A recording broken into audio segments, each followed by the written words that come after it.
Olá, muito bem-vindo a mais um episódio da temporada do podcast Aconteceu no Rio Grande do Sul, dedicada ao bicentenário da imigração alemã. Neste 10º episódio, nós vamos falar da contribuição dos imigrantes alemães e de seus descendentes na arte no Rio Grande do Sul. E para falar do tema, um profundo conhecedor, eu recebo o doutor em História da Arte, José Francisco Alves. Muito bem-vindo. Muito obrigado, Leandro. Obrigado também aí à audiência aí do Aconteceu no Rio Grande, em especial na questão da imigração germânica, né, que eu chamo de germânica.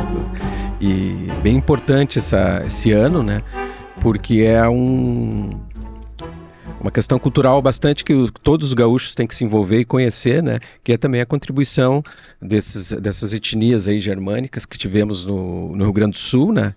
Em todas as áreas e na área de arte, assim, bastante especial também, né? Quando se fala em imigração, a primeira coisa que vem à mente é o colono com a enxada trabalhando na propriedade rural.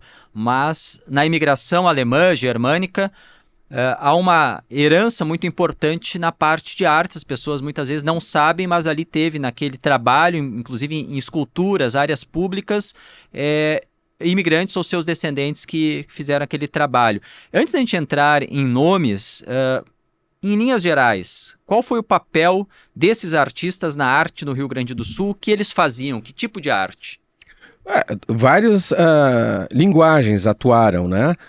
E um grupo étnico, como falado assim, germânico, né, a partir o termo, vários autores que trabalham nessas questões aí da migração alemã, germânica, eles já começam também pela questão da própria, difícil contextualizar, né, a questão alemã, porque realmente ela é mais ampla, né, e Império Alemão mesmo, ele surge só no final do século XIX. 1871. Em 1871, né, mas quando se fala, se entende bem, né, quando se fala em alemão, se entende bem essas etnias germânicas, porque os imigrantes que aqui vieram de locais que hoje pertencem à Alemanha, né, que é uma só hoje, desde o final dos anos 90 e o início dos anos 90, e também de regiões, né, que eram ligadas à Áustria, hoje são regiões da Polônia, a antiga Prússia também envolve a Polônia, e algumas da Tchecoslováquia também, em ter uma cultura germânica fortíssima, né? A Tchecoslováquia não, a Tchequia ou República Tcheca. A gente está falando de pintura, escultura... Todas as áreas, né? No caso, assim, principalmente no início do século XX, porque eram os grupos de profissionais liberais muito atuantes, né? E no caso do século XX, início do século XX, foi o período mais forte em que descendentes e próprios nascidos, né, já no Império Alemão, atuaram aqui de forma muito ligados também à questão da arquitetura, né? Sempre que fala em arte, porque no início do século XX e século XIX, as belas artes envolviam arquitetura, pintura e escultura, né? Depois, com o modernismo, a arquitetura teve vida própria e virou um campo único, né? Então, a história da arte do mundo, ela sempre envolve a arquitetura, né? Então, muito ligado à arquitetura, principalmente no início do século XX, onde atuaram aí desde pintores e escultores envolvidos na questão das belas artes, né? Na decoração de suntuosos edifícios, que por sinal também os arquitetos germânicos, os alemães, os mais proeminentes, né? Também nesse período aí, início do século XX, né? São vários, assim, e foi realmente o grupo de profissionais oriundos do Império Alemão, até talvez antes, mas que tenha os trabalhos mais importantes, né? Isso é ponto pacífico, né? Tem um grande investigador, um dos maiores historiadores de arquitetura do Brasil, o professor Günter Weimer, né? Já tem vários trabalhos sobre isso, né? Até ele fala de que a Porto Alegre da virada do século, né, com uma face bastante germânica, né, não só na cultura, pela proeminência de trabalhadores qualificados, empresários, né, e e também na própria forma plástica da arquitetura, né? Bastante influência, né? Uma substituição daquela arquitetura açoriana do início da colonização já por uma arquitetura mais ao estilo germânico. Uma arquitetura luso-brasileira, né? Tem alguns aspectos açorianos, mas basicamente o luso-brasileiro, e que foi sendo moldado, né, com esses novos grupos de profissionais bastante capacitados, né? Alguns com experiência, não formados lá no Império Alemão, e depois a Alemanha, mas também com experiência na área, né? Porque nem todos vieram com diploma, alguns vieram bem diplomados, né? Porque teve várias fases a migração germânica, né? E nós tivemos inclusive acho que foi no século XX, né? Onde teve o maior contingente em número de pessoas, né? Pelas estatísticas. E nesse contexto aí vem, por exemplo, Lutzenberger, né? José Lutzenberger, né? O pai do ecologista. O pai do ecologista, né? Uma pessoa bastante importante e... Para muitos, assim, ele foi o arquiteto, eu me incluo, né?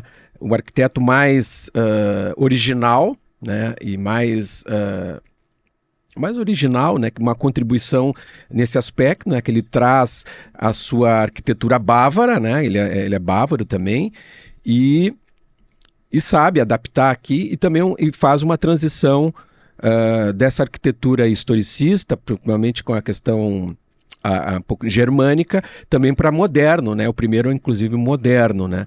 E foi um arquiteto e artista que já veio com uma formação muito sólida. Ele, inclusive, viveu mais tempo na Alemanha do que no Brasil, né? O caso do José Lutzenberger. Então ele dá uma contribuição muito forte aqui também. E já tinha também os empresários, o Arons foi um dos grandes empreendedores que transformou a cidade, né? E o Arons contratou arquitetos importantes, o principal, Theo Widerspan, né, que é talvez em quantidade de edifícios importantes, é o que mais nos vem à mente, né, pelo seu trabalho. Por exemplo, vamos para quem mora em Porto Alegre ou quem visita Porto Alegre, algum dos prédios do Theo, que tem o projeto dele ali, tem arte também, porque esses prédios dele, todos eles, né, tem esculturas. Isso foi um fenômeno que só ocorreu aqui no Brasil, especialmente em Porto Alegre, né, que é a arquitetura com arte. Não houve, em outro lugar que eu conheça, né, um lugar tão pequeno, com uma qualidade de arquitetura tão forte, e essa qualidade de arquitetura ligada à questão da arte, das belas artes, seja arquitetura interna, a decoração por meio de pinturas, né, imobiliário, e também a parte externa por meio da escultura, né? Então houve uma indústria escultórica em função catapultado, né, pela questão da arquitetura, né? Que começa já no século XIX, no final do XIX, uma escultura de vulto, em uma arquitetura de qualidade, né, de arquitetos também germânicos. O prédio, acho que um dos primeiros prédios que tem uma arquitetura, uma escultura importante é o prédio da Sociedade Germânia, né, que é muito pouco estudado o prédio, e que foi destruído na Primeira Guerra Mundial, né, já em abril de 17, né, com os afundamentos. Houve uma destruição muito grande em Porto Alegre dos negócios dos germânicos, dos alemães e das instituições, né? E a sociedade germânica foi tocar o fogo, né? Foi realmente, lendo os jornais de época, a gente se apavora, né? Pelo que aconteceu, né? E até algumas obras de artes naquele contexto da Primeira Guerra Mundial, ligados aos alemães, sumiram, né? Nós tínhamos um dos grandes monumentos nossos, que ficava numa área privada, que era no Clube Caixeiros Viajantes, era o busto do Bismarck, porque aí a autoestima, né, germânica com o Império Alemão, ela é elevado, né? Tem uma nação fortíssima, importante, né? O Império Alemão, e justamente o Bismarck era a grande figura, né, uma das grandes figuras mundiais, e ergueram um busto aqui, a gente não sabe a origem ainda, um busto monumental lá no Caixeiros Viajante, com uma estrutura... Moinhos de Vento. Uma estrutura enorme, e esse busto ele desapareceu, não se tem nenhum tipo de informação, mas eu acredito que seja em função da Primeira Guerra. A estrutura desse busto, muito provavelmente foi do mestre João Grunhal, que foi também um dos alemães aqui que trabalhou na parte da arquitetura e também na parte de decoração artística de edifícios, né? Então a gente tem na Cúria Metropolitana, ele que finalizou, o mestre João, como era chamado, provavelmente a primeira igreja do Menino Deus, que nós tivemos 3, né?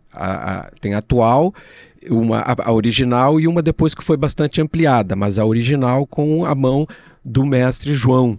E também ele atuou em São Leopoldo, e ele trabalhou muito na parte de cantaria, a parte de pedra grés, que era um material Cantaria, que tinha eu aqui. trabalho em pedra. Trabalho em pedra, né? Isso, trabalho em pedra. Que nas áreas germânicas é muito utilizado, né? Foi muito utilizado. Hoje a gente tem aqui na região aí de Nova Petrópolis, a região germânica, né? Muitos túmulos em grés, né? Inclusive aqui em Porto Alegre também, túmulos de grés, sempre ligados assim, a personalidades germânicas, né? O próprio túmulo do von Koseritz, aqui em Porto Alegre, né? Também com essa pedra grés, que eles acharam, acho que pela facilidade do trabalho, mas também lembrava muito o granito teutônico. Eles usam muito granito na Alemanha, e lembrou pela cor. Então, o mestre João muito ativo, né? O primeiro, assim, germânico de atividade nessa área, da arquitetura e da decoração artística desses edifícios. O Theo Widerspan, entre os prédios, tem aqueles prédios ali da Praça da Alfândega. Isso. Hoje do Marx e do Memorial. Icônicos, né, de Porto Alegre, né? São palácios de proporções, né? Feitos ali entre 1913 e 14. O atual Margs, né? Que era a Delegacia Fiscal, né? O Tesouro, né? E o Correios e Telégrafos. Ele projetou os dois juntos, né? Tendo o mesmo eixo. E também temos o edifício Eli, vários outros edifícios, residências. Hoje o Shopping Total, que era a cervejaria dos Irmãos, né? Bop. Por isso que eu falei, esse fenômeno da arquitetura com a arte por fora. As coisas se misturavam, arquitetura e arte em Porto Alegre. Foi um fenômeno que não teve em outro local, né?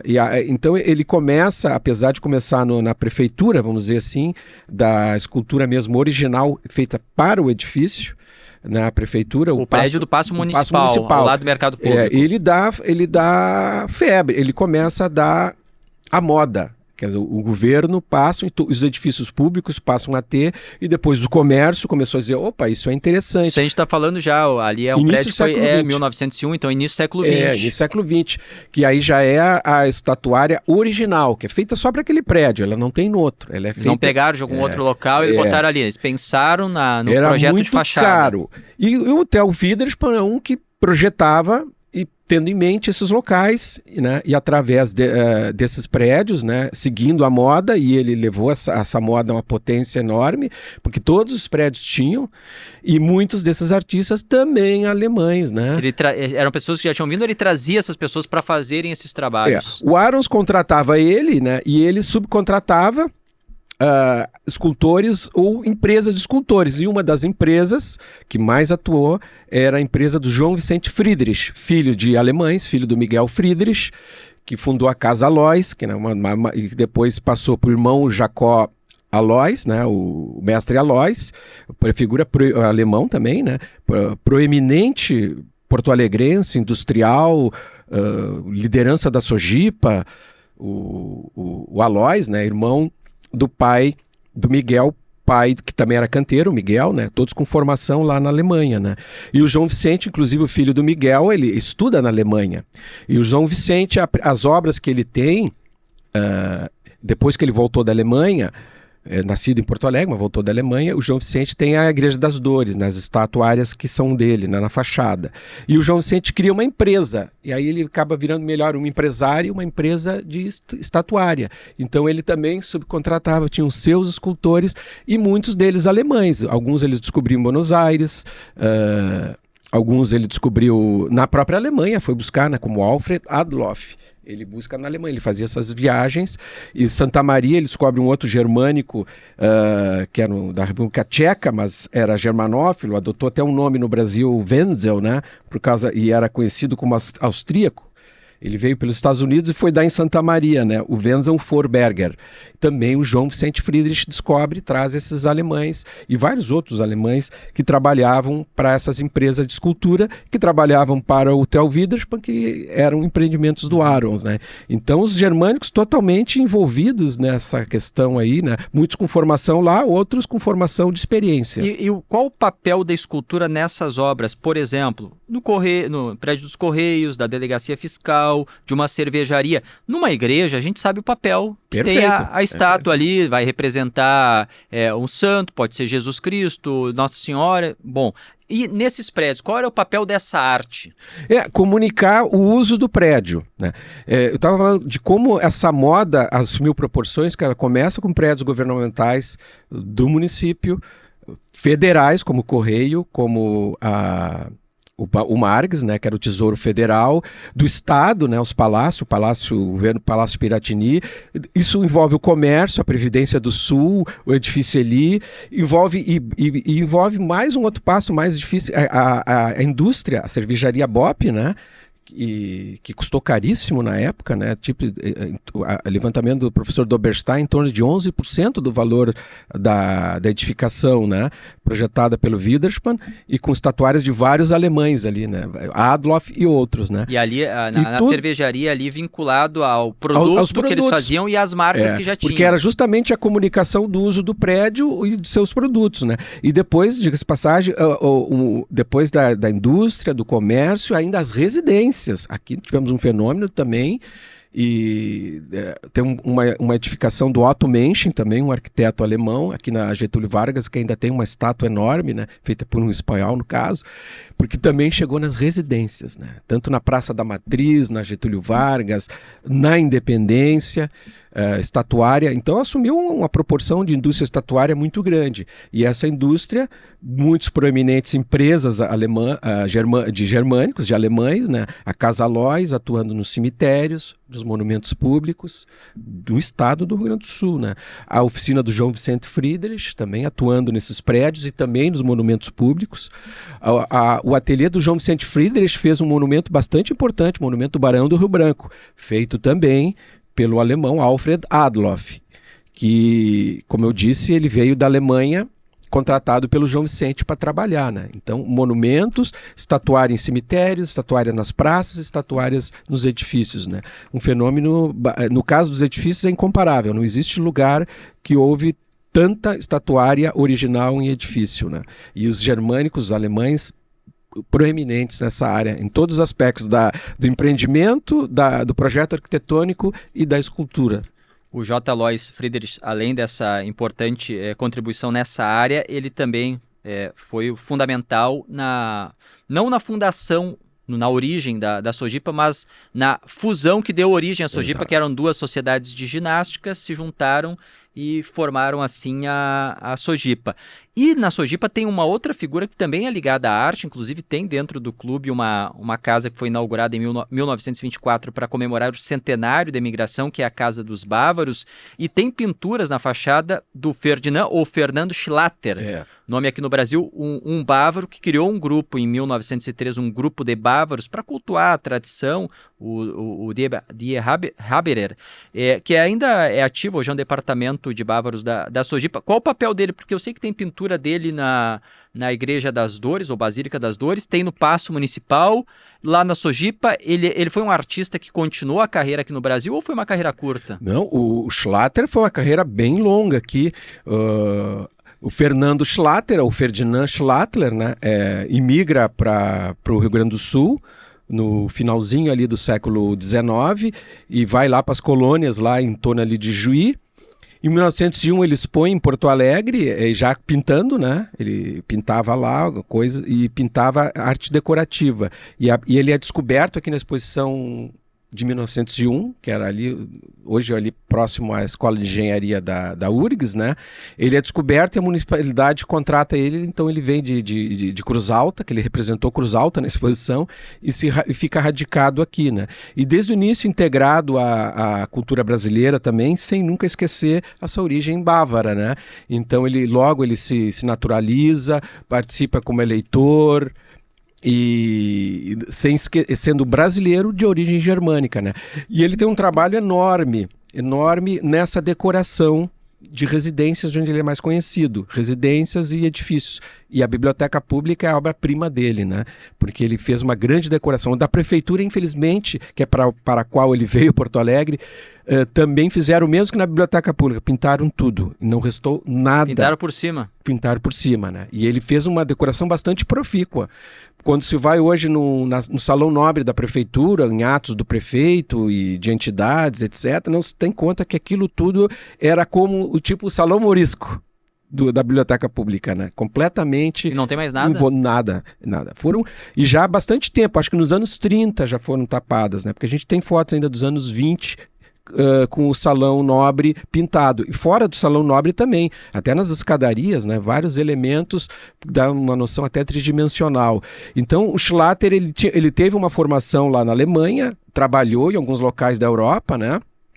Até na Sérvia, e quando ele veio lá para Ijuí, veio para trabalhar nisso, né? Mas ele teve essa oportunidade em Porto Alegre, e dentro da atual Sojipa, ele criou esse grupo, que era um grupo de cultuar as tradições mesmo, e nada mais nada menos que o grupo é o pai da Oktoberfest no Brasil, né? Poucos sabem, né? É a primeira Oktoberfest do Brasil. Esse grupo de bávaros, liderado pelo Schlatter, realizou a festa em 1911. 1911, teve continuidade alguns anos, né? Tem as fotografias, até hoje, né? Até hoje. Continua, ela teve uma suspensão ali até 1980, teve algumas interrupções nas guerras, mas ela, desde 1980, ela é ininterrupta. E é impressionante, né, o trabalho dele. O Schlatter chegou a trabalhar como artista, ele tem um trabalho maravilhoso, que no próximo livro eu vou botar uma reprodução boa, é um trabalho que andou desaparecido, que em 1913 ele faz uma aquarela de mais de 1,80 m, que é a vista de Porto Alegre.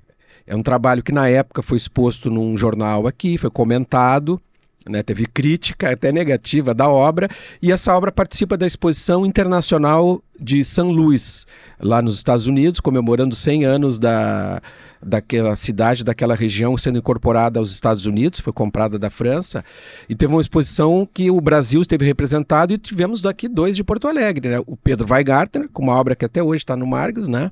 A obra mais conhecida do Weigartner, né? A Tempora Mutantur, e esta obra Schlatter, né? Como ele conseguiu participar, se integrou, o relacionamento dele talvez com o Weigartner, e participou com essa obra, e essa obra volta para cá e fica desaparecida, né? Aí eu encontrei a obra realmente é de proporções, é uma bela aquarela que mostra Porto Alegre de 1903, né? Toda a faixa do centro, né? Então vamos colocar reproduções boas dessa obra para divulgá-la no próximo livro que eu estou preparando, e foi difícil achar, é uma coleção privada, né? E não está disponível para empréstimo, mas é uma obra do Schlatter que ele poderia ter tido um trabalho só como artista plástico de pinturas assim, né? Tem uma outra pintura dele que eu localizei, que retrata a antiga ponte da Zenha, também no início do século XX, uma aquarela pequenina, mas ele apostou na decoração de edifícios. Então, igrejas, a própria Igreja do Rosário, nos anos 20, 100 anos depois da igreja ter sido construída, ele fez decoração.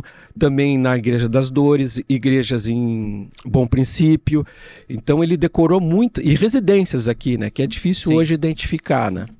Mas a biblioteca pública estão sendo restauradas e é algo realmente extraordinário, né? Porque é muito retrato da época de como é que se decorava o interior desses palácios. Pedro Weigartner é o pintor mais famoso entre os alemães no Brasil, no Rio Grande do Sul, pelo menos? É o mais famoso, né? E entre os 3 artistas plásticos que eu considero, e alguns consideram também do Rio Grande do Sul, ele é um dos 3 principais, né?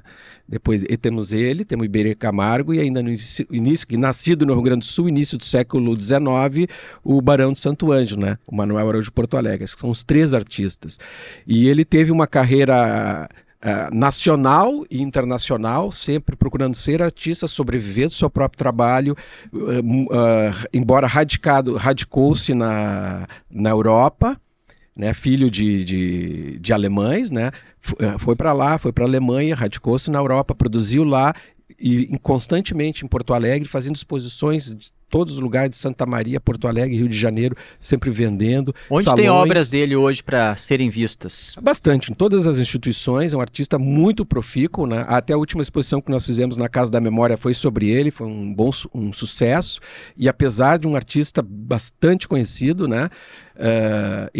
Apresentamos ainda inclusive obras novas, né, e novas informações sobre a vida do Weigartner, que é um grande pintor. O outro pintor é o próprio Schlatter, né, mas esse sim, desconhecido mesmo da grande maioria, né. Embora uma pintura decorativa é um trabalho importante de ser divulgado, né, porque é um trabalho em pintura, né, original, diga-se de passagem, apesar de ter parâmetros, né, decorativos.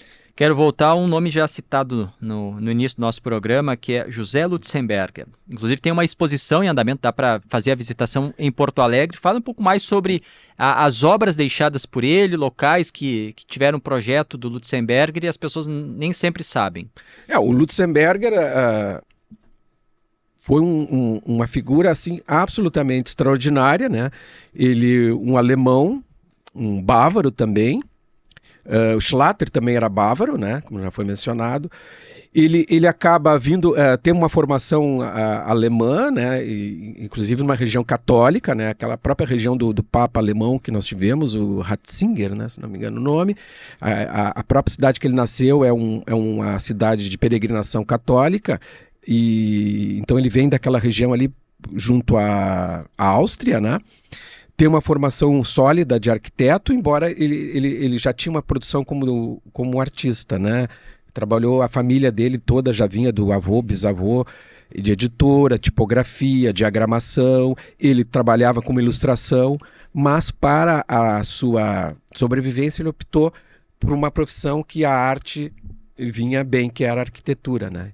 Então ele vem de lá, depois da Primeira Guerra Mundial, onde ele lutou os 4 anos da Primeira Guerra Mundial, e entre os poucos artistas mundiais que participam de guerra como soldados e pintam e desenham, um deles é o gaúcho Carlos Scliar, né? Quando esteve na FEB lutando contra o nazismo, ele fez trabalhos lá, mas o Lutzenberger, como oficial, né? Ele produziu barbaramente na guerra. E parte desses trabalhos nós temos lá inéditos, a maioria deles, porque assim como Weigarten, a gente sempre encontra obras inéditas, novidades sobre o artista, é isso que a gente apresenta na Casa da Memória, né? A questão da arquitetura dele e principalmente a questão dele como artista, porque são duas habilidades deles indissociáveis, né? No caso da arquitetura, quais os prédios? Igreja de São José? Os prédios, assim... Os templos na Igreja de São José, que é um templo das artes plásticas, ali na Alberto Bins, está completando 100 anos agora. Que no caso ali, inclusive, ele faz a pintura em profusão, né? Aí ele projeta e executa, e principalmente projeta a pintura interna, a arquitetura, né? E prevê também a estatuária, onde ele contrata também Alfred Adloff para realizá-la na fachada. E temos o Palácio do Comércio, que é a última fase dele, que é em frente ao mercado público. Que é a fase moderna, em frente ao mercado público. O Pão dos Pobres é dele? E o Pão dos Pobres é dele. O Pão dos Pobres, inclusive quando ele faz o Pão dos Pobres, é uma das maiores edificações do Estado à época, né? Inaugurado em 28, em termos de volumetria, né? Que foi uma instituição de caridade. Então são as 3 obras assim mais conhecidas dele, mas ele tem várias outras obras. Em Cachoeira tem uma igreja imensa lá, belíssima, né? Que é quase um porte de catedral, bem importante. Residências, né? Porto Alegre, Novo Hamburgo. Ele fez a primeira matriz de Novo Hamburgo, que infelizmente foi demolida, que é o primeiro trabalho importante dele. Uma produção enorme, né? Que foi aos poucos aí revelada, né? E ele tem esse destaque por ele ser um artista. Muito dessas qualidades estão na sua arquitetura, né? E como visitar essa exposição? A exposição Lutzenberger no Universal, ela está todos os dias à tarde, né? Das 1h30 até às 6h, e abre alguns sábados. Aí é bom acompanhar no Instagram da Casa da Memória Unimed Federação RS, que fica ali na Santa Terezinha 263. São 100 obras do Lutzenberger, e a maioria delas inéditas em exibição ao público. São muitos nomes, muitos artistas, muitas obras, e a gente ficou muito focado ainda em Porto Alegre, mas também tem no interior, né, uma contribuição importante, em alguns casos desses mesmos artistas. José Francisco Alves, doutor em História da Arte, é o autor deste livro aqui, para quem está em imagens, um livro com uma capa toda vermelha. Eu digo assim, esse livro para escultura em Porto Alegre, o nome é A Escultura Pública de Porto Alegre. Ele está como uma bíblia. Aqui, praticamente tudo que você quer saber sobre esculturas. Passou na frente de um prédio, viu uma escultura. O que será que é aquela escultura? Qual o motivo? Por que ela está ali? Quem fez? Quando foi? Vai encontrar nesse livro aqui. Ele está à venda ainda? Sim, está à venda. Ainda temos alguns exemplares, temos em algumas livrarias, né? Também pela internet, nos sites de venda de livro. E é um trabalho que ele foi bastante aumentado para a questão É um trabalho de uma vida, que foi reunindo tudo que foi recolhendo na vida, né? Tinha sido em 2004 a primeira edição, mas essa segunda edição ela acrescentou muito a respeito da história de Porto Alegre, a história toda da data da fundação de Porto Alegre, né? Fiz um estudo grande, incluí também a parte da exposição Farroupilha também, que nos legou muita escultura pública, né?